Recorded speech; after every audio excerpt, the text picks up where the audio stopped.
fear play into preventing us from grasping perspective, though? Oh no, fear is everything.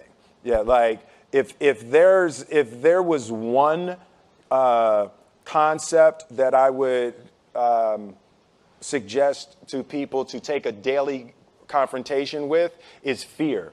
The problem with fear is that it lies, right? So fear tells you, hey, you know, if you say that to that girl, she's gonna know she has you, you know, and she'll never really be attracted to you if she knows how much you attracted to her. Don't say that, no. How we get her is when she walks by, ignore her. Right, so Snoopy, You know, it's like, pop it on your shoulder. fear tells you dumb shit like that, right? You know, so, you know, for me, the daily confrontation with fear has become a real practice for me since about three years ago. I went skydiving in Dubai, right? And skydiving is a really interesting confront with fear, right?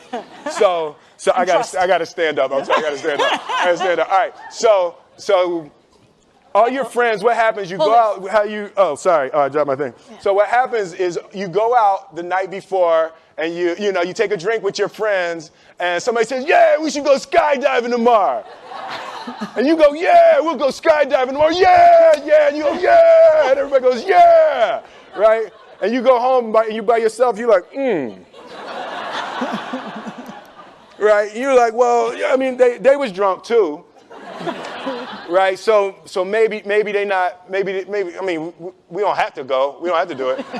So then that night you're laying in your bed and you just keep, and you're terrified. You keep imagining over and over again jumping out of an airplane, and you can't figure out why you would do that, right?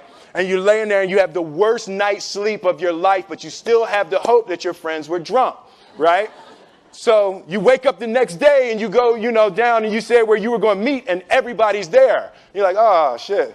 All right, cool. Right? So you get in the van and you don't know that your friends had the same night that you had because they're pretending like they didn't. They're like, yeah, man, my uncle's a Navy SEAL and, this is going to be great. I've been looking forward to this. And you're like, oh, my God. And your stomach is terrible. You can't eat and everything, but you don't want to be the only punk who doesn't jump out of this airplane.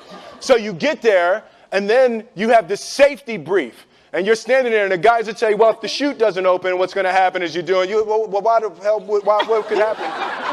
That the chute wouldn't open, right? So you do a thing, and what you do is your first jump, you're attached to a guy who is going, he's going to walk you out. So you go, and you get there, and there's an airplane, and nobody's stopping. Everybody's still going. So you get onto the airplane, and you're sitting there, and it's extra because you're sitting on some dude's lap, some stranger. You're sitting on his lap, and it's like, you're trying to make small talk. Yeah, man. So you be jumping with people all the time, huh? Right? So, and then you just want to make sure, you got kids, right? You got people you need to see, right? You just want to make sure he's serious, right? So you get in there. So everything's normal. So you fly and you go up to 14,000 feet, and you notice there's a light. It's red, and it's yellow and green, right? So right now the light's red. So then you start thinking at some point the light's going to go green, but you don't know what's going to happen, right? And you wait, and it goes yellow, and the light goes green, and somebody opens the door, and in that moment you realize you've never been in a freaking airplane with the door open. Right? Terror. Oh, sorry, I'm spitting. Oh, sorry. No, terror. Right? So you go, and then, if you were smart, you sat in the back so you don't go first, right? And then people start going out of the airplane.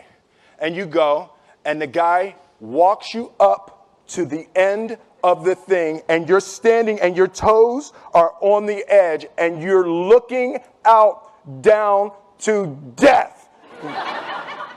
And they say, on 3. And they say, 1, 2, and he pushes you on 2 because people grab on 3, right? Right? and you go, and you fall out of the airplane, and in 1 second, you realize that it's the most blissful experience of your life. You're flying, right? It doesn't feel like falling, right? It's like you actually are kind of held a little bit by the wind, and then you start falling, and there's zero fear. You realize that the point of maximum danger is the point of minimum fear. It's bliss. It's bliss. And you're flying. Right? And you're doing that. And then 20 seconds, 25 seconds, 40 seconds. And you have enough time to just kind of be like, oh, shit, that's that building. I like that one. Oh, you can see the ocean. Right? You start doing all of that. And the lesson for me was, why were you scared in your bed the night before? What do you need that fear for? Just don't go. Why are you scared in your bed 16 hours before you jump? Why are you scared in the car? Why could you not enjoy breakfast? What did you need that? The fear is fear of what? You're nowhere even near the airplane. Everything up to the stepping out, there's actually no reason to be scared. It only just ruins your day. You don't have to jump. And then in that moment, all of a sudden, where you should be terrified is the most blissful experience of your life. And God placed the best things in life on the other side of terror. On the other side of your maximum fear are all of the best things in life. You know? Mm-hmm. So that was sorry. So that was, no, it's good. That was my experience with skydiving and fear. All right. All right. So practically speaking. But I didn't like that take. I'm going to do it again. Back to the top. I can sell that better. Oh, no. When you decide to do something like that, like how does it work practically? Do you call your wife and be like, I might be dead tomorrow. Right. No, but that's... But I made a drunk promise. Yeah, I made a drunk promise. Yeah.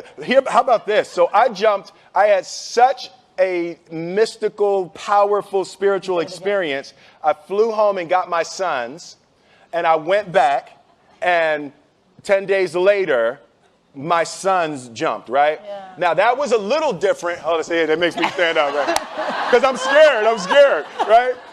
So Jaden went first, right? Jaden wants to do everything first. So I'm sitting there and I'm like, yeah, my sons are going to have this crazy experience. And then Jaden went out of the airplane. And I was like, Then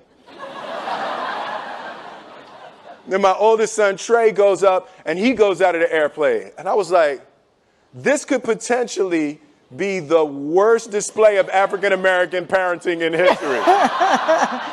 Right. I was like, both my sons just fell out of an airplane. Jumped. Right?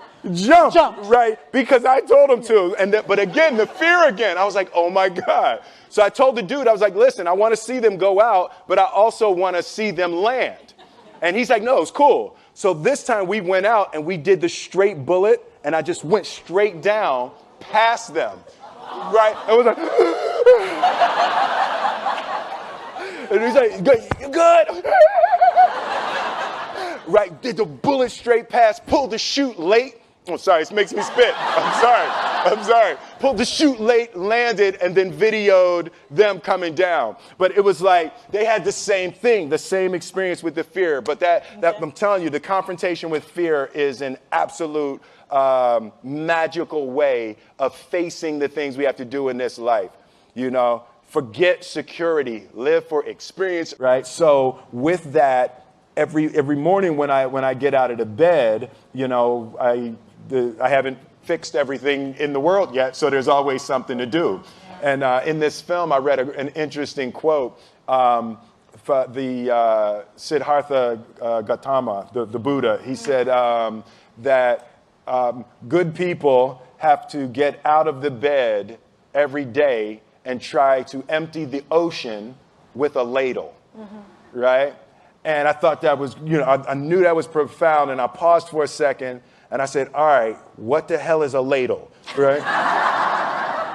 right? So that, you know, I touched it on my iPad, it's ladle. Oh, it's like a big spoon, okay. As we it's say, like a Philly. soup spoon, yeah. It's like a soup spoon. I was like, why are you a soup spoon? So trying to empty the ocean with a soup spoon, you know, as the mentality of how you wake up every day to try to do good in the world. So for me, I'm really driven by continually trying to elevate my mind and elevate my spirit and care for my body and to be able to love as many people as effectively as possible with this mystery of life that